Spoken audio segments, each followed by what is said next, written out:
Ladies and gentlemen, good day and welcome to Ujjivan Small Finance Bank Q2 FY2025 earnings conference call hosted by IIFL Securities Limited. As a reminder, all participants' lines will be in the listen-only mode and there will be an opportunity for you to ask questions after the presentation concludes. Should you need assistance during the conference call, please signal an operator by pressing star then 0 on your touchtone phone. Please note that this conference is being recorded. I now hand the conference over to Mr. Ricky Shah from IIFL Securities Limited. Thank you and over to you, sir. Thank you, Neha. Good evening and a very warm welcome to Ujjivan Small Finance Bank 2Q FY25 results call. To discuss the business strategy and outlook post the results, we have the entire management team of Ujjivan Small Finance Bank. The management team is represented by Mr. Sanjeev Nautiyal, MD and CEO, Ms. Carol Furtado, Executive Director, Mr. Martin P.S., Chief Operating Officer, Mr. Ashish Goel, Chief Credit Officer, Mr. Vibhas Chandra, Head Microbanking, and Mr. Barun Agarwal, Deputy CFO. With that, over to you, Mr. Nautiyal, for your opening remarks. Thank you so much. Good evening and welcome to our Q2 FY25 earnings call. Total disbursements during the quarter were at rupees 5,376 crores, slightly better than Q1 FY25, up 2% QOQ, but lower with respect to Q2 FY24, that is down 6% YOY. This resulted into loan book growth of 14% YOY and marginal 1% QOQ at rupees 30,344 crore as of September 24. Q2 FY25 has been a relatively slow quarter compared to previous ones. This was an outcome of expected reduction in business volumes due to implementation of MFIN guardrails and our heightened caution around the microfinance segment. While growth might be visibly slow on the overall book, performance remained robust in the secured portfolio. Affordable housing business, our second largest asset vertical, disbursed rupees 758 crore during the quarter, higher by 40% YOY and 70% QOQ. This made the affordable housing and micro mortgages book grow to rupees 5,784 crore as of September 24, adding a book of rupees 585 crore versus June 24 and registering a book growth of 43% YOY. Systematic group marketing activities across regions, penetrating deeper in select markets with better per capita income, stronger ground team, better connect with customers, and diligent customer retention plan have added to improved business. Micro mortgages portfolio, a part of housing portfolio, continues to grow stronger with each quarter. This is approximately rupees 400 crore book now as we speak, from rupees 76 crores in September 23. Customer, branch and staff referrals added an edge to the business growth. Around 60% plus of the overall disbursements in micro mortgages happened via referrals. MSME business has now stabilized with all its products, policies and systems in place. Disbursements have picked up and will continue to see an uptrend QOQ. During Q2 FY25, MSME vertical disbursed 216 crore versus 130 crore in Q1 FY25. This resulted in achievement of a book of rupees 1,514 crore, up 5% YOY, 7% QOQ, adding rupees 100 crore of incremental book in H1 FY25. To further strengthen the product suite, we have introduced Elite LAP product in addition to the base LAP offering, and this is helping in increased business volumes. In Q2, we also launched bank guarantees and the working capital term loan variant, making our working capital offerings comprehensive and full stack. Apart from growing the book, our focus is also in managing asset quality of this portfolio. Our revised MSME strategy has resulted in a better quality, growth, mix, and health of the portfolio. Our FIG book as on September 24 was rupees 2,042 crore, contributing 7% to the total asset book. This book grew by 57% YOY and 13% QOQ and continues to scale as per the strategy of increasing the secured book of the bank. Vehicle finance streamlined its business process and strengthened infrastructure in the last quarter. and made full use of the upgraded capabilities during Q2 FY25, disbursing rupees 82 crores, leading to a book of rupees 262 crore, up 105% YOY and 20% QOQ. The team is poised well to drive higher business in the upcoming festive months by capitalizing on upgraded technological enablements, dealer tie-ups, partnerships, offering competitive rates, and better utilizing cross-sell avenues. Similarly, gold loan business has expanded well, currently being offered from 162 branches across the country and targeting to cover over 200 branches by end of next quarter. Disbursements have been rising incrementally month on month, and over 40% of the monthly business is coming from referrals. This has led to a book of 62 crore, growing over 100% QOQ. Going ahead, special focus will be on process enhancements and introducing products and features to better serve our customers. Our secured portfolio as at September 24 is 34.9% of the total book. The strong growth in the secured book has led to a faster progression towards 60-40 unsecured-secured book mix. We anticipate that secured book will reach around 40% by end of this financial year. Bank has always followed a risk-calibrated approach. In order to de-risk the portfolio, we had diversified our product suite and continue to make steady progress by offering relevant products to our customer segment. In the last 18 months, we have introduced products like micro-mortgages, gold loans, two-wheeler loans, agri and working capital SME loans.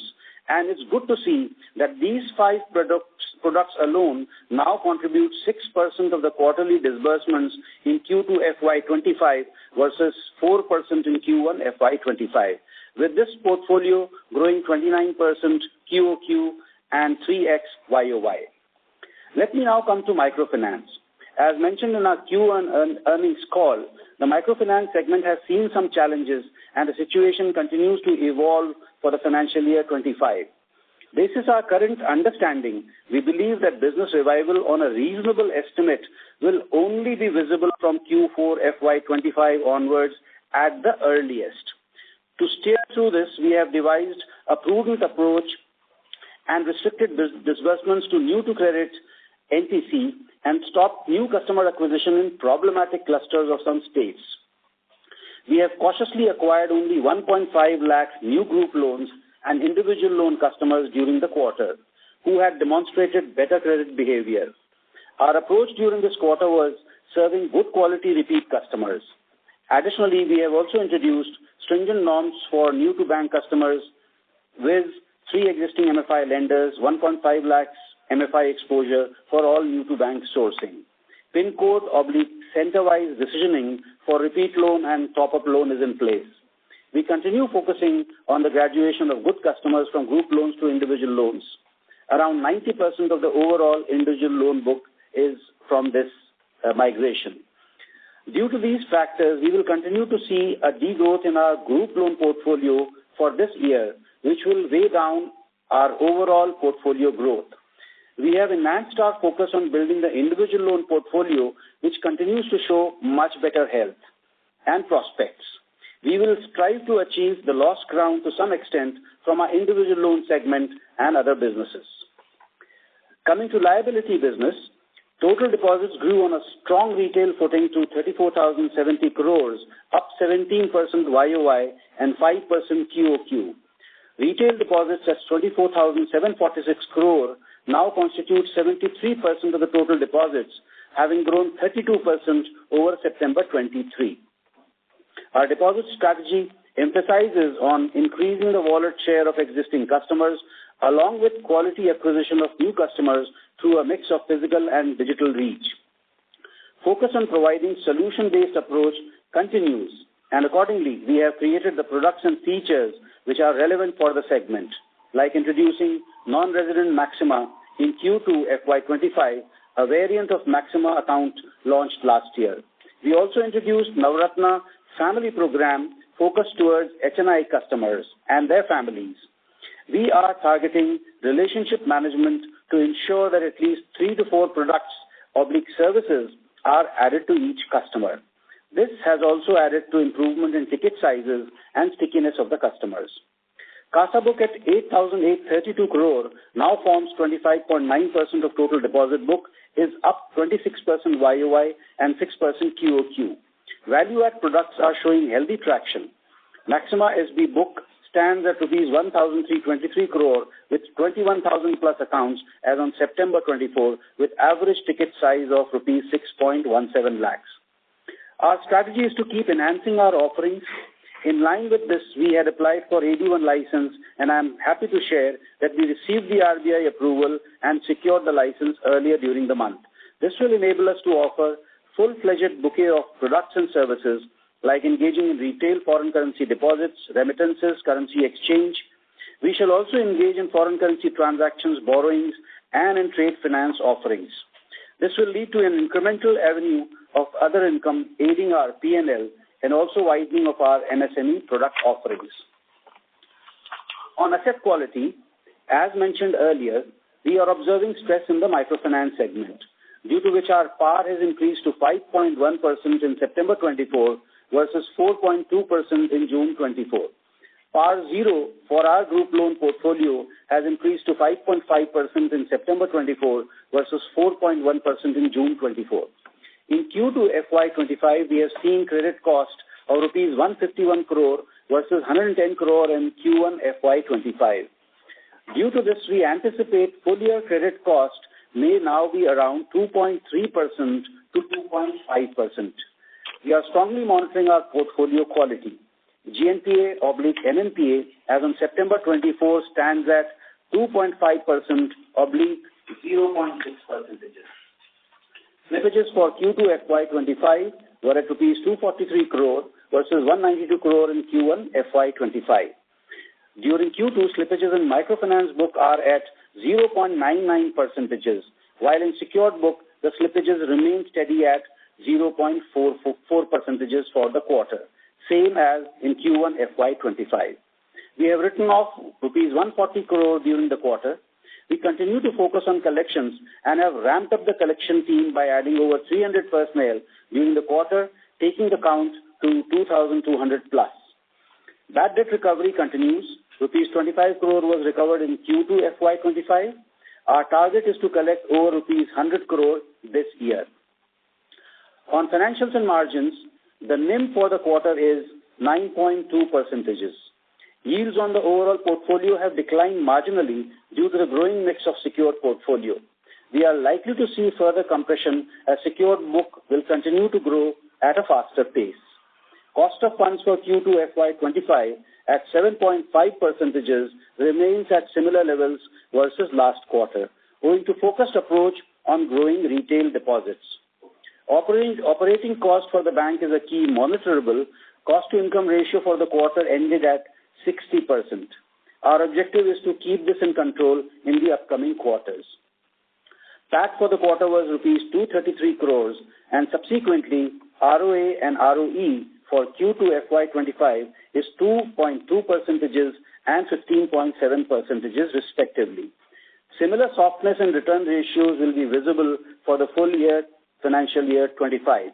However, we are very confident that once the microfinance business swings back into a growth trajectory, ROE of 18 to 20% is achievable for next year, financial year 25-26. Last but not the least, I will want to highlight my key areas of focus for the coming quarters. Microfinance is the largest portfolio for the bank. We shall continue to do well in this segment once situation normalizes. Profitably expand the non-microfinance secured portfolio.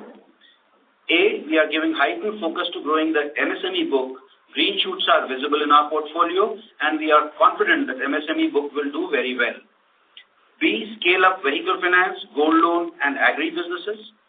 C, continue to expand our housing loan and micro mortgages portfolio.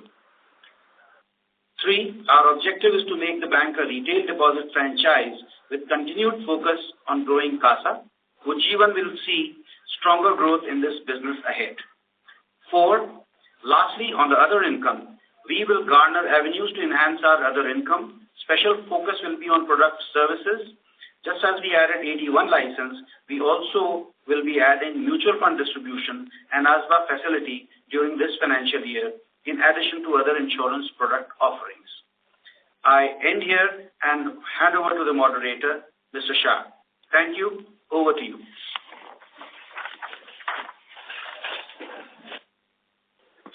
Thank you very much. We will now begin the question and answer session. Anyone who wishes to ask a question may press star and 1 on their touchtone telephone. If you wish to remove yourself from the question queue, you may press star and 2. Participants are requested to use handset while asking a question.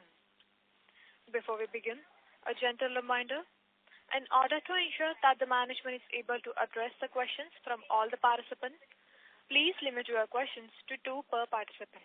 I repeat, please limit your questions to 2 per participant. Thank you. The first question is from the line of Rajiv Mehta from Yes Securities. Please go ahead. Yeah, hi, good evening. Sir, your credit cost guidance of 2.3 to 2.5% implies maybe further worsening of trends in Q3 and then even provisioning, elevated provisioning continuing in Q4. So, have we seen absolutely no improvement in October in terms of collection efficiencies in the ND account? And if you can also give more color on the microfinance portfolio in terms of, what percentage of portfolio would be borrowers having, 4+ loans and indebtedness of more than 2 lakh, and then what percentage of this pool is already an SMA and NPA? Sure. So, in Q2, our non-delinquent portfolio, which is the regular portfolio, saw a collection efficiency of 99.23. And in October, the first few days, there were holidays, but we are seeing a much better NPA collection efficiency in the month of October compared to the month of September. Of course, there are about 7 days for the month to end, but the initial trends of the first 3 weeks are much better than the month of September. So we are seeing, improving collection efficiency, and we hope that in this quarter, our collection efficiency in the non-delinquent portfolio will reach back the Q1 levels. Your second question was on... Sorry? Yeah, I'll just repeat. The five lenders? Yes, so we have about 7% of our borrowers in 4+ lenders, and the slippages on that was higher than the borrowers with 1, 2, or 3 lenders. The overall slippages from there is about 4 or 5% higher than the regular ones. I'll just give you the right numbers on that. Okay. And the second question is on, has there been any change in the write-off policy which led to higher write-offs? And what is the reason behind reduction in Tier 1 capital in this quarter? There has been no change in the write-off policy. However, we have written off about 50 crores of our Assam portfolio, which was NPA since 2019. That is about 50 odd crores, and that is, we were carrying that as a NPA portfolio not written off. That is one additional write-off that we have done during this quarter. We have paid dividend during the quarter of 290 crores. That has resulted into a dip into CRAR ratio, capital. Sorry, sir, it was not very clear. Can you just repeat again on the Tier 1 capital reduction? Yeah, we have paid dividend during the quarter. That has resulted into a dip in the capital. 290 crores. 290 crores. Oh, that was a large number. Okay. Thank you. I'll come back in the queue. So the question on slippages, about 10% of our slippages comes from 4+ lenders. Okay. So the contribution is 7%, and the slippages are about 10%. Got it. Thank you. The next question is from the line of Renish from ICICI Securities Limited. Please go ahead. Yeah, hi sir. Just 2 questions from my side. Let's say on the individual loan side, we have been growing this book quite aggressively since past many quarters. And as you rightly said, 90% of these customers are actually migrated customers from the JLG book. So what are the current trends in that book, and do you foresee asset quality sort of worsening in that book also in second half? So, when we were taking, precautionary measures during the first and second quarters of this financial year, we also slowed down the growth of our individual loan portfolio. The group loan to individual loan migration is about 90%, as rightly mentioned. So the slippages and the NPA of individual loan is much better than the group loan portfolio. So the impact has been largely on the group loan portfolio. If we look at the September numbers, IL GNPA is below 2%, and that gives us a lot of comfort that the IL portfolio can be grown much more profitably, and therefore we continue to focus on that portfolio. Okay. And would it be possible to share similar data point for IG L book customer as well, like customers with more than 3-4 lenders? In IL, these customers have mostly relationships with Ujjivan. However, we can come back to you whether our customers also have loans outside. Okay. If that is what you're referring to. Yeah. Okay. So that data. I'll come back to you on. Sure. And sir, secondly, on this credit cost guidance, right? So we have been saying that for the full year, credit cost will remain 2.3 to 2.5. And when we look at first half trend, it is broadly 1.7, 1.8 types. So which naturally means that second half will be, more elevated, maybe around 2.7, 2.8 type. And when we look at the collection numbers, or even in your opening remarks, you are highlighting that October collections are better. So actually, I'm not able to connect the dots. At one end, we are saying things are improving, and on the other hand, we are increasing the credit cost guidance. So, credit cost typically comes with a 90 to 180 day lag from the date when a customer has gone into delinquency. So what we were referring to is an improved collection in the non-delinquent portfolio. However, we have seen 99.23% of non-delinquent collection efficiency in Q2. When these customers get into 60, 90, 180 DPD, that is where the credit cost will start to pick up for this set of customers. So for Q2, whatever has moved into delinquency, the credit cost would be a outcome of that number. No, sir, then it is, then this collection efficiency has no meaning, right? Because it's X bucket collection. So why can't we start giving X arrear collection as well? X arrear collection is 99%. X arrear collection is 106%. X plus arrears. No, I'm saying collection excluding arrears. I think what... that is 97. Okay, you're talking about non-delinquent plus the delinquency. Correct. The delinquent pool, that is 97%. But that includes overdue collection as well, right? That includes overdue collections, that is right. Yeah, so I'm saying excluding overdue collection.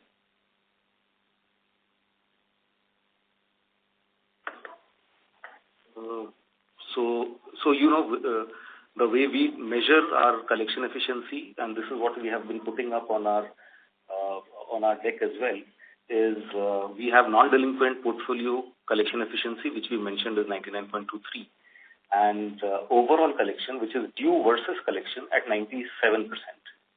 The additional collection, which could be prepayments or others, that's a separate number. Including that, the number goes up to 106. Okay. Thank you. Best of luck, sir. Thank you. The next question is from the line of Ashilesh Sonje from Kotak Securities Limited. Please go ahead. Hi team, good evening. Firstly, on the MFI book, just wanted to get a sense what proportion of the overall MFI portfolio of 193 billion which you have, what proportion would be outside the scope of the MFIN guardrails? So we have about 7% of borrowers who have 4+ relationships. So this translates to 93%, which have 3 and below. But you would you need to abide by those guardrails for the full 100% of your portfolio? Because some of these borrowers might have incomes, let's say, about 3 lakh rupees. So technically, they won't qualify as microfinance from a technical definition perspective, right? And you might not have to abide by the MFIN guardrails for that set of customers. We have customers with the family level income is more than 30,000, and yes, you are right. Technically, we don't need to abide by the MFIN guardrails, but we decided that we'll go ahead with that. Earlier also we were using it, and after the implementation of guardrail, and our own guardrail is actually stricter than MFIN guardrail, which is implemented for both customers having less than 25,000 income and more than 25,000 income as well. Understood, sir. Perfect. And secondly, you mentioned the slippage number for the quarter at roughly, I think, 190 crores if I back calculate based on the number you have given. Firstly, is that correct? And also, can you give a corresponding number for the previous quarter, the MFI slippage number? So it was 193 for the previous quarter and 240 for this quarter. Okay, understood. So, and just one clarification, you mentioned a number of 7% borrowers who are 4+, so that is 5 or above, right? 5 or more lenders, right? 4 and above. That includes 4 as well? Yes. Yes, includes 4. Okay, but the MFIN guardrail still allows 4 lenders, right? Yes. Would you have a number for borrowers? Yeah. Yeah. Just 7%, around 7% number that we are saying, it is 4 and above. This includes 4 also. Okay. Would you have a proportion of borrowers who are associated with 5 or more lenders? Because that actually would be the ineligible set of borrowers, right? We are a little aggressive on that, and that's the reason why we count 4 and above. So we don't have 5 and above as of now. We've been only working with 4 and above because that is something that is the reason for us to worry. 5 and above is anyway out of the consideration set. Understood. Perfect. Thanks a lot, sir.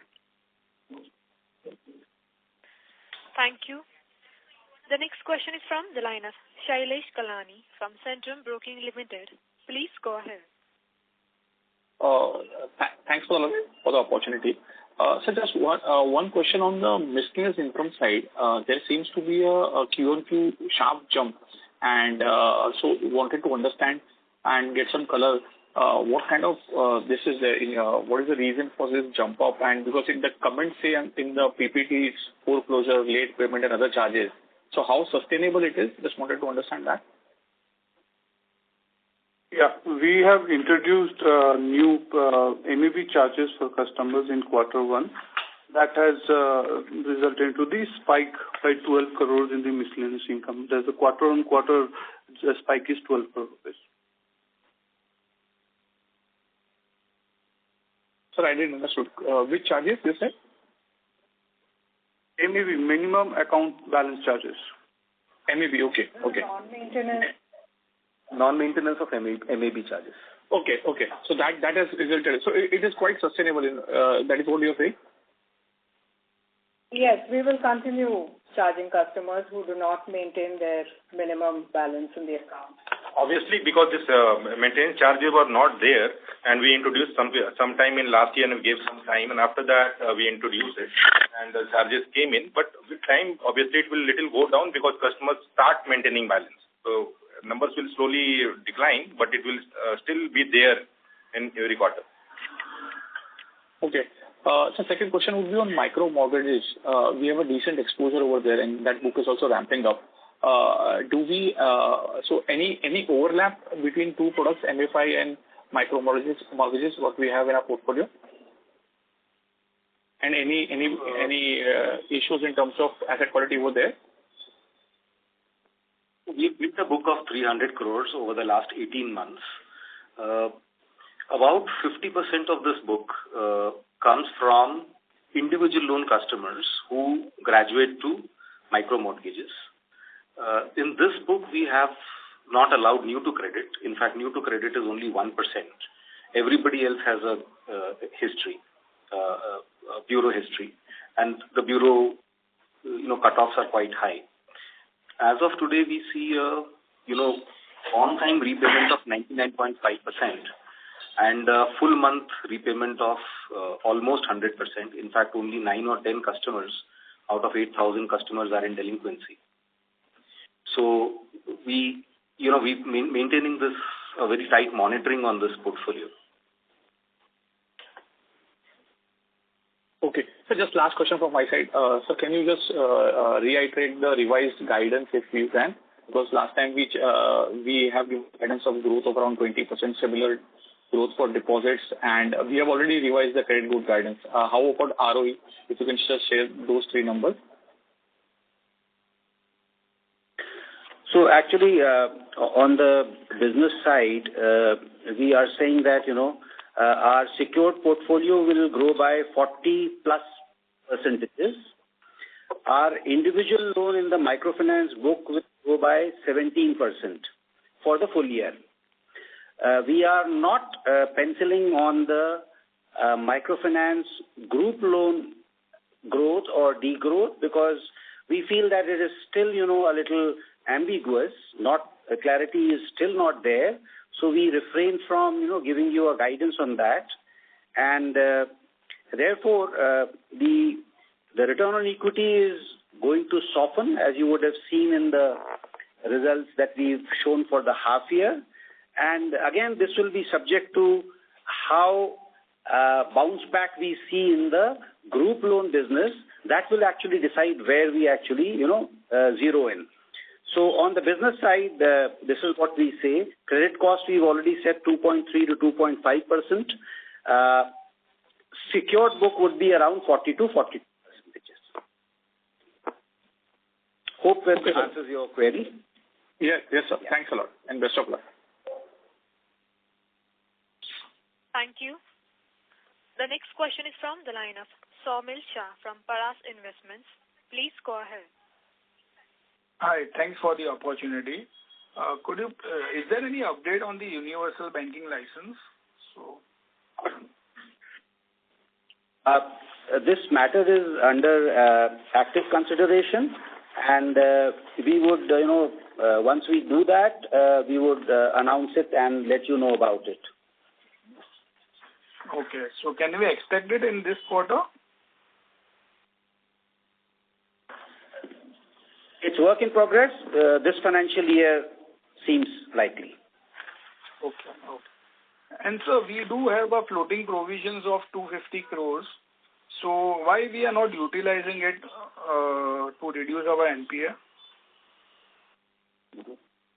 The floating provision can be utilized only in extraordinary circumstances with prior approval of RBI. And therefore, when we took the floating provision, we have taken it for an event which is unforeseen. Like something like a pandemic or something which disturbs the portfolio quality. We don't use it on a normal basis. Currently, we have utilized it only for PCR computation and NNPA computation. So therefore, and we still have 100 crores of unutilized, floating provision. We'll keep it at this, at this level, and as and when required, we'll use it. Okay. And the last question from my side. So in the first half, our loan book has grown by mere 2%. So now, what can we expect to close this loan book by the end of this year? I think I just now, highlighted how the book is going to pan out. Secured book overall, which is, gold loan, vehicle loan, housing loan, micro mortgages, MSME and agriculture, that will grow by 40 plus percentages, more than 40% for the full year. Individual loan in the microfinance book will grow by 17% for the full year. We are not, announcing anything on the group loan side in the microfinance book because we find that the situation is still very fluid and evolving. And therefore, that number we refrain from zeroing in, and the other parts is as I just now suggested to you. Okay, that's it from my side.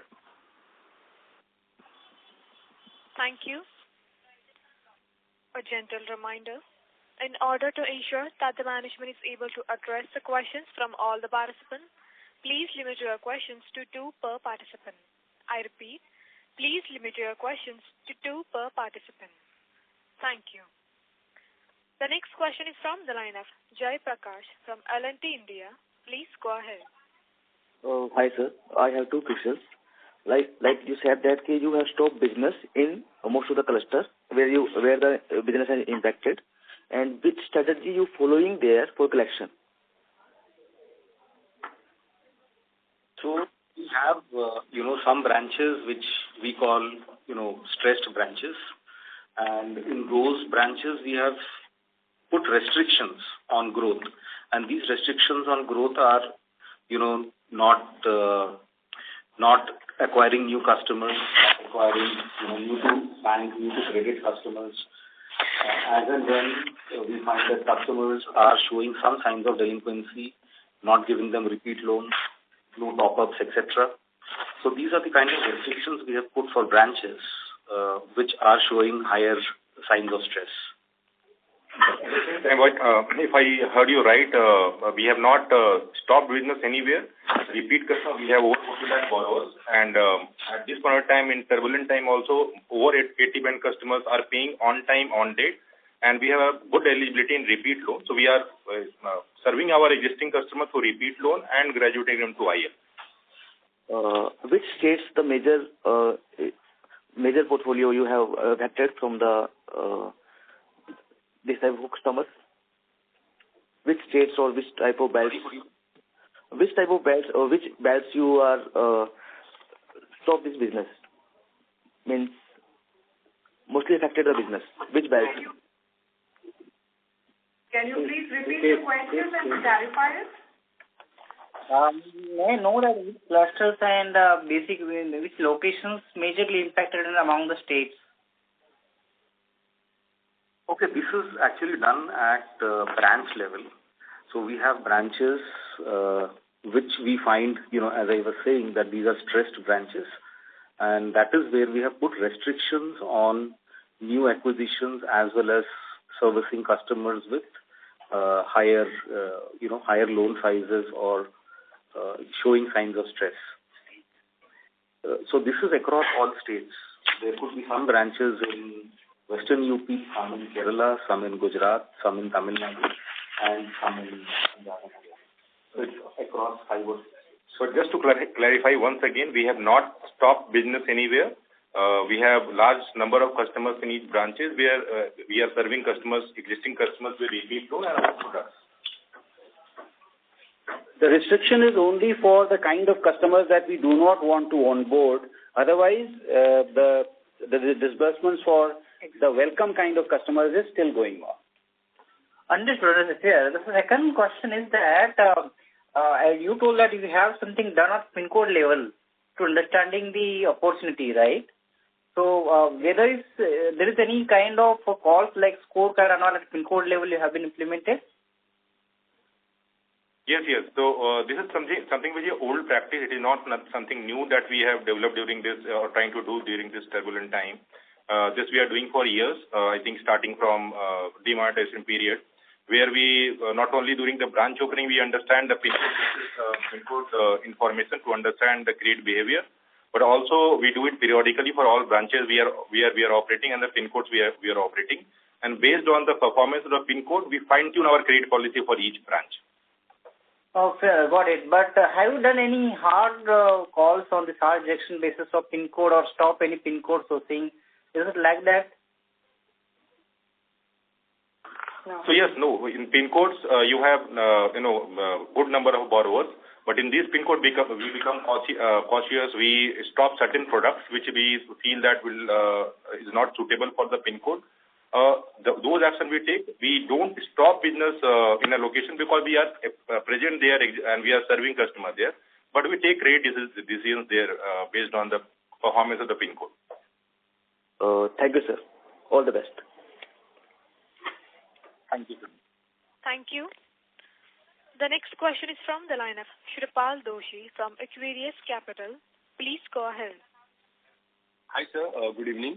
So my first question was, which are the states where we have seen the collection efficiency being relatively better, and which are the states where we are seeing, the collection efficiency being lower than your average collection efficiency of 97%? Yeah, hi, Shripal. So, like we had spoken last time also, we have the top 5 states, which is Tamil Nadu, Karnataka, Bihar, West Bengal, and UP. Of the 5 states, we find that our collection efficiency is not at par in Tamil Nadu. Whereas in other states, we find that the collection efficiencies are 99.4 and above. In fact, in Karnataka, the number is 99.7. Bihar we continue to be in the range of 99.4 to 99.5.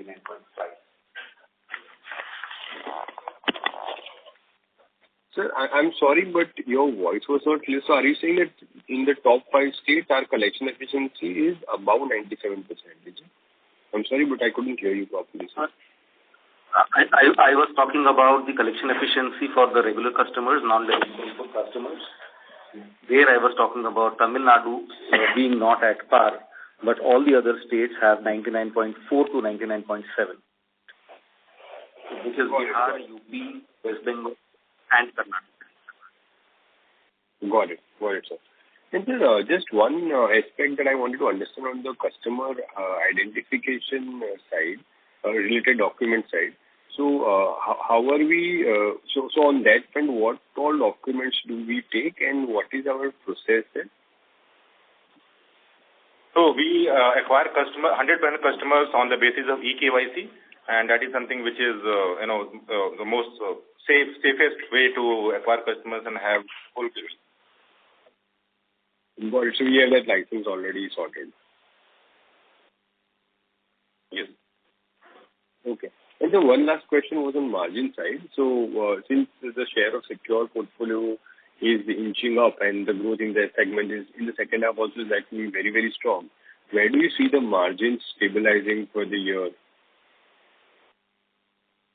So margin compression will happen because the secured business will grow at a faster pace, and softness in return ratios would be visible for the full year, financial year 25.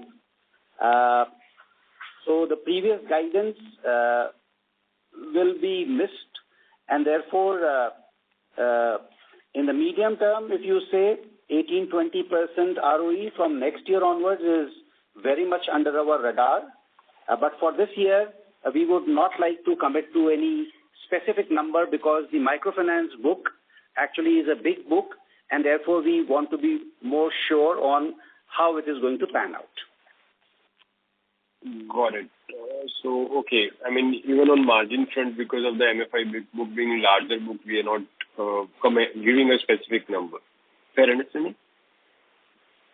And on the NIM, would you like to say?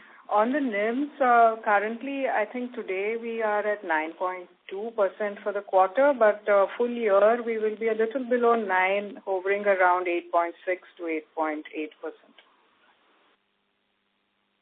Got it. That was helpful. Thank you, and I hope good luck with the next quarter. Thank you. The next question is from the line of Amit Mantri from 2.2 Capital. Please go ahead. Yeah, hi. Can you just talk about the OPEX increase that has happened in this quarter? Is this now the sustainable run rate on the OPEX side, or were there some one-offs in this quarter on the OPEX side? Yeah. So the OPEX increased mainly on front of personal expenses and the other OPEX.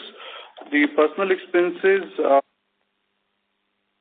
H1 FY24 versus H1 FY25 has increased by 31% from 273 crore to 368 crore.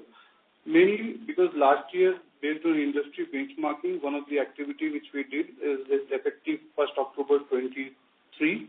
Salary corrections was performed for our employees. The second, there is a volume increase in terms of number of employees. We added around from September to September, around 2,700 people. These are mainly towards the business which we expect to do well from a secured business and towards the branches which we added. Around 123 branches we added last year. So this was the main reason why people were added. Our secured portfolio continued to do well. On a quarter-on-quarter basis, we have a 12% growth in the secured portfolio, which is expected to show good result in the upcoming quarters as well. Lastly, we have built up our collection team as well and has been reinforced with the additional manpower. So that was the reason for the personal cost. On the other OPEX, the fixed cost has increased mainly because we have added again, as I mentioned, 123 branches last year. Our fixed cost in terms of occupancy expenses towards the rent, electricity maintenance, and IT and depreciation cost because of the capital investment, the cost has increased. That's the main reason for the increase. We have been closely monitoring the control aspect, and that's the focus area for the upcoming quarters as well. So as you would see, these are all actually investments. Many initiatives were launched last year at different phases of time, but the full impact is being visible from April onwards this year.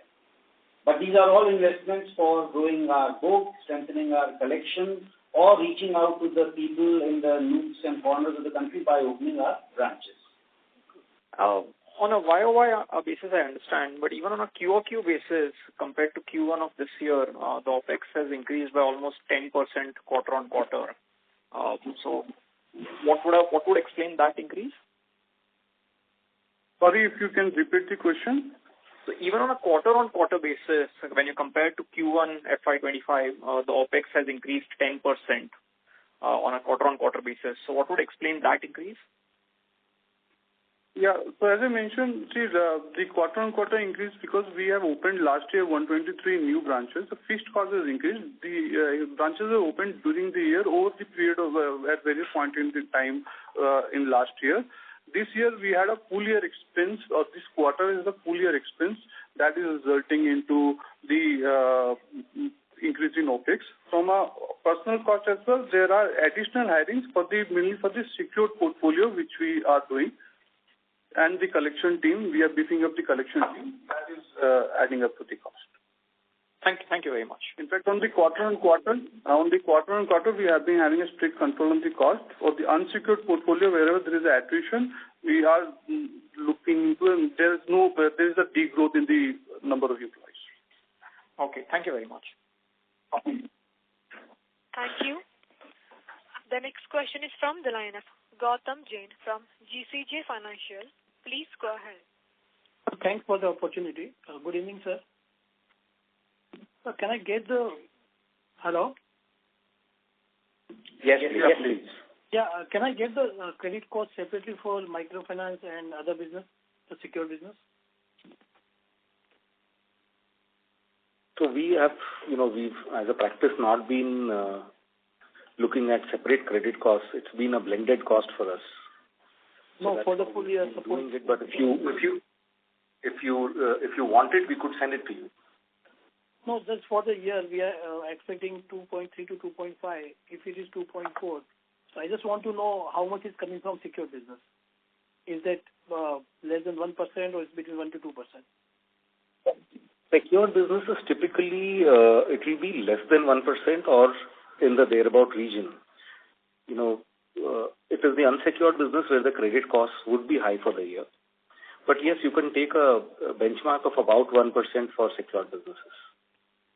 Okay. And when you say you raise the credit cost guidance from 1.7 to 2.3 to 2.5, So that means you're still expecting a lot of slippage to happen in second half. Is that correct to understand? Yes. So all cases, all these, borrowers who have been, who've entered into delinquency in Q1 and Q2, the credit cost would only happen with a lag of 90 to 180 days, because that is when they get into GNPA and they get into the provisioning buckets. So therefore, there will be in the second half, the impact of that would be felt. So yes, there will be a higher credit cost because delinquencies and the PAR numbers have gone up in Q1 and Q2. Can you give us a ballpark number? Suppose you have a 440 crore slippage in first half. What could be the slippage in second half? Around that number, or it may be higher?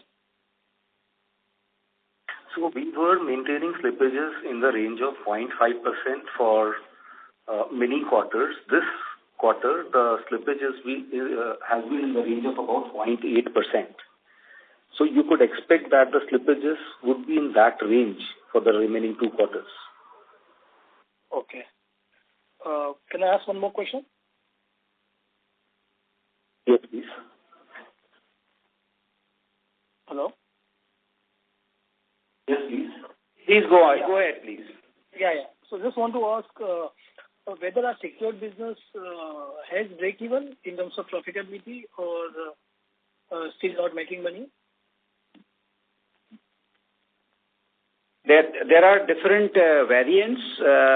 It depends on, how mature that business has been in the books.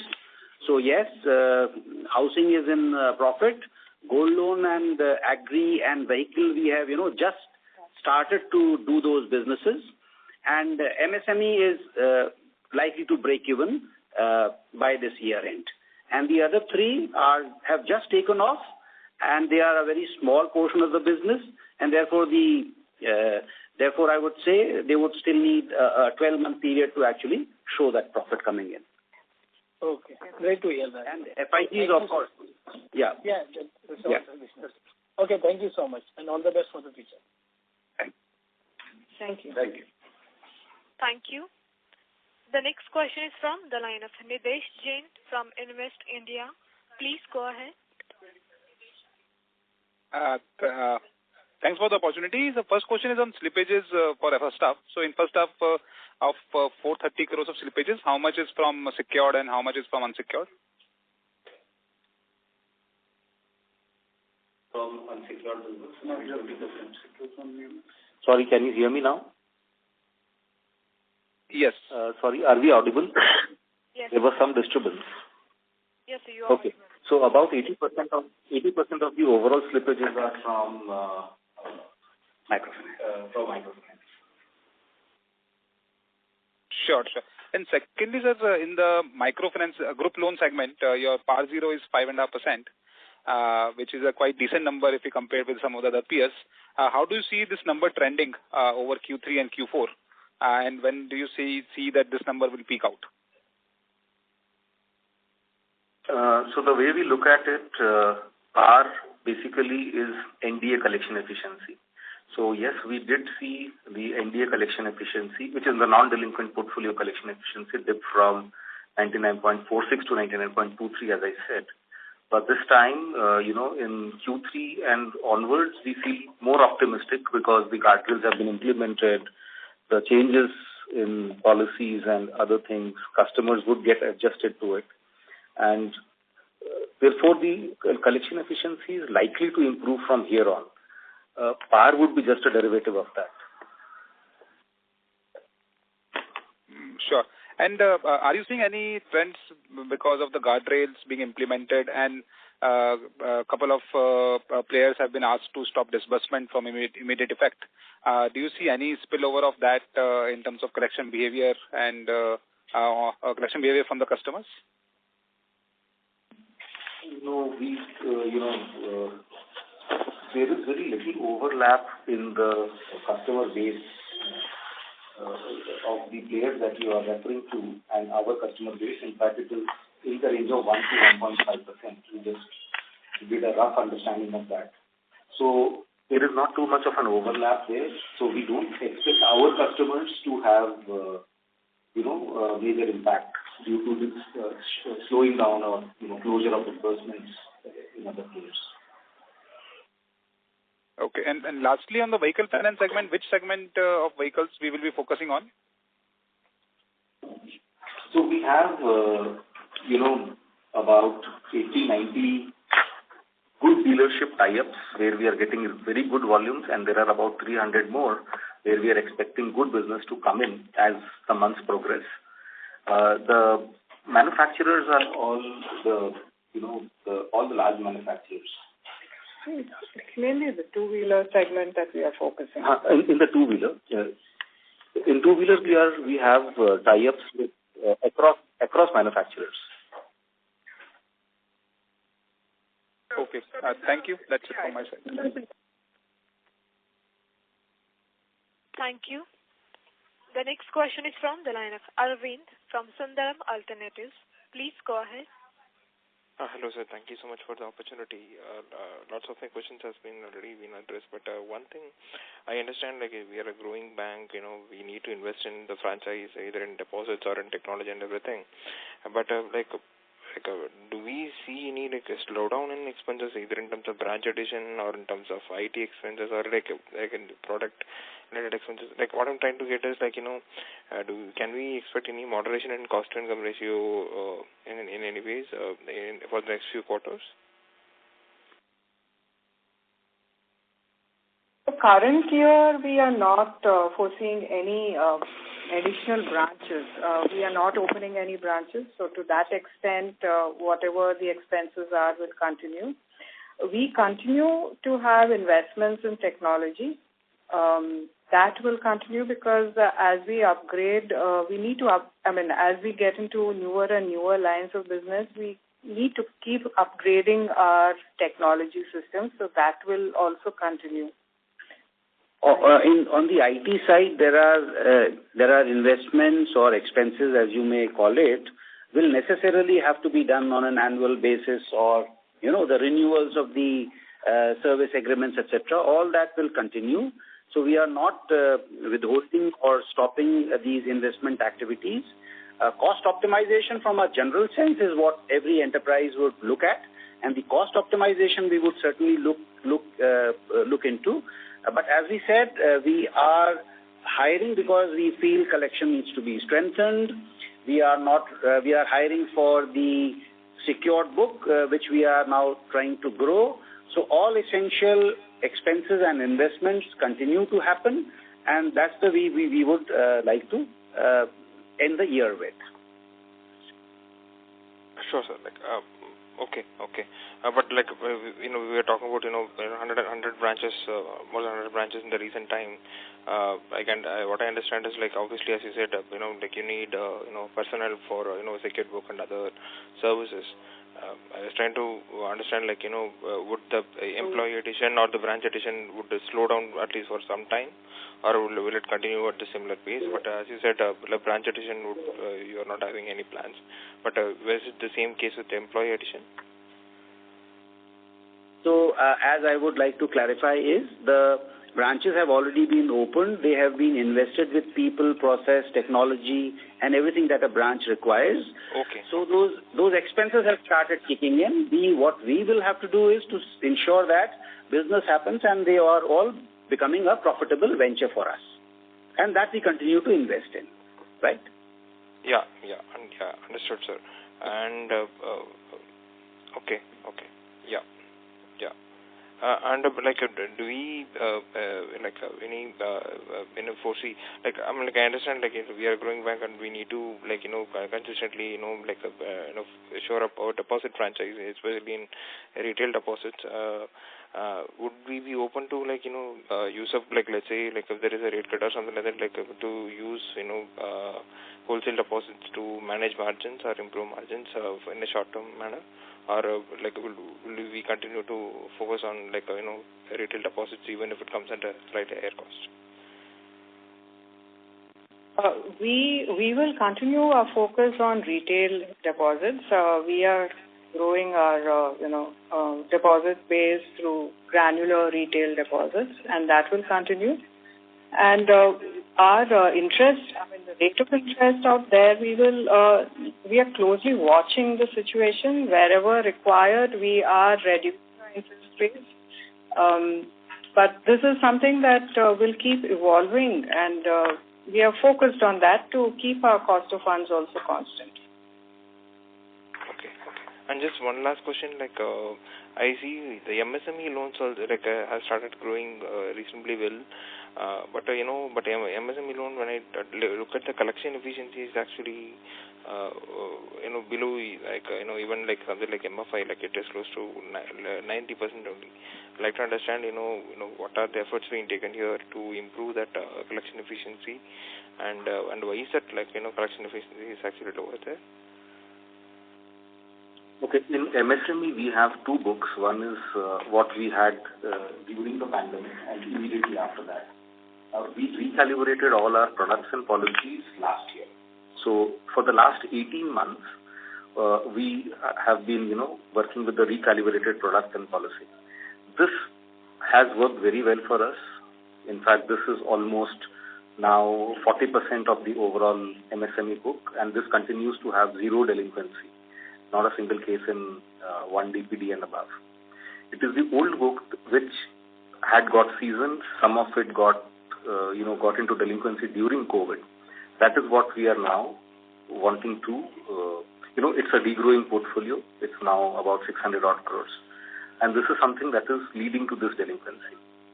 So the new book is completely pristine. We are not worried about what we are, the new product and policy, how it's responding, with very, very clean portfolio now. Understood.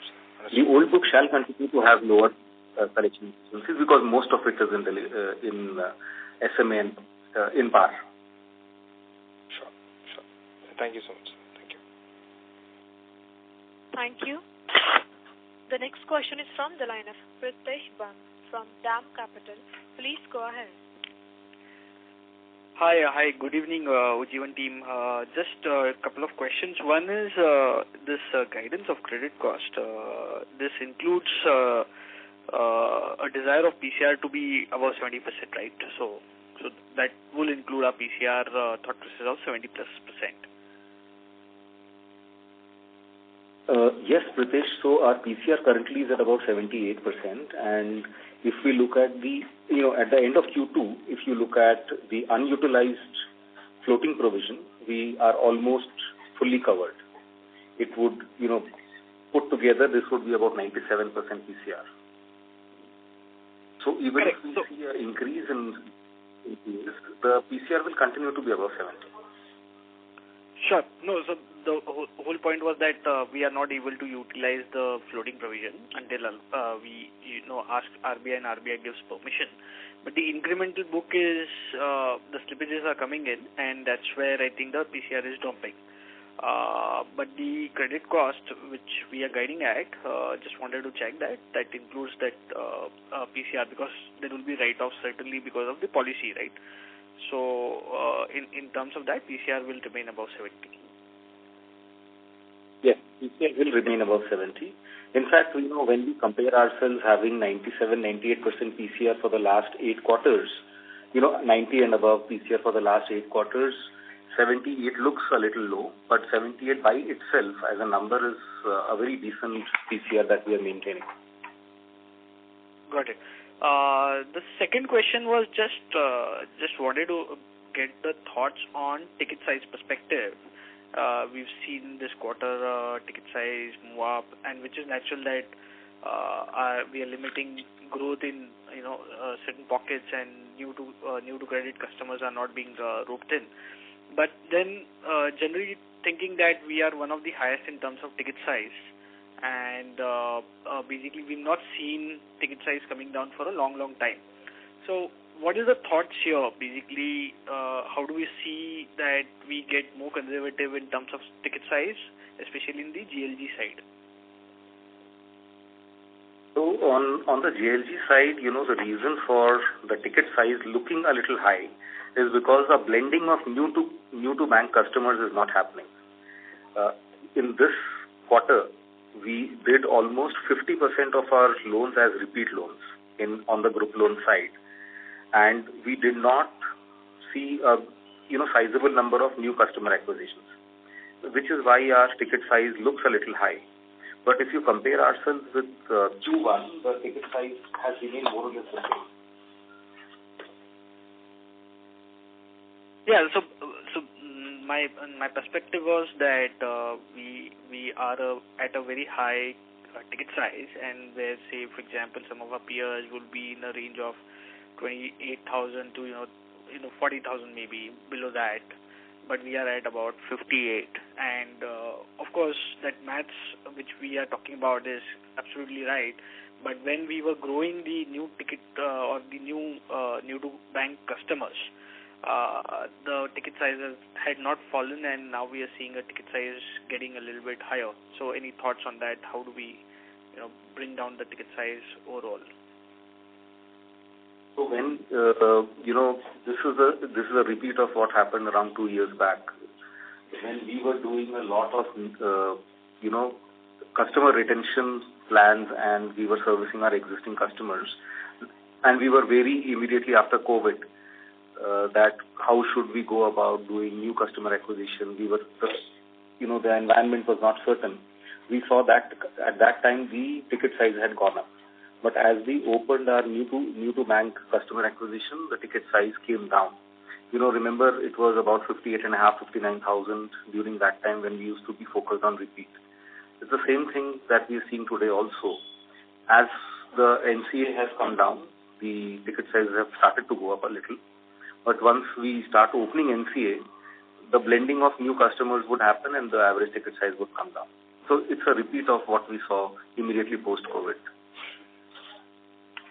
Got it. Thank you so much. Thank you so much for this answer. Yeah, thanks. Thank you. Ladies and gentlemen, we'll take this as the last question. I now hand the conference over to the management for closing comments. Thank you, friends, for a patient hearing and for your enterprising questions, which made us think about our responses. Hope we adequately satisfied your queries. As I close this session, this very engaging session, the key highlights that I would like to conclude with is that we would continue to invest growing in our secured book. We would continue to do the individual microfinance lending where we see opportunities growing. We will stably also grow our group loan microfinance book. On liability side, we would focus on CASA and try reducing the cost of funds. And digital and analytics is an area where we would like to invest more and focus more. And cost to income is another metrics where we would like to focus. So with these, I would like to conclude and thank you for joining us for a very engaging session with our team. Thank you. On behalf of IIFL Securities Limited, that concludes this conference. Thank you for joining us, and you may now disconnect your lines. Thank you.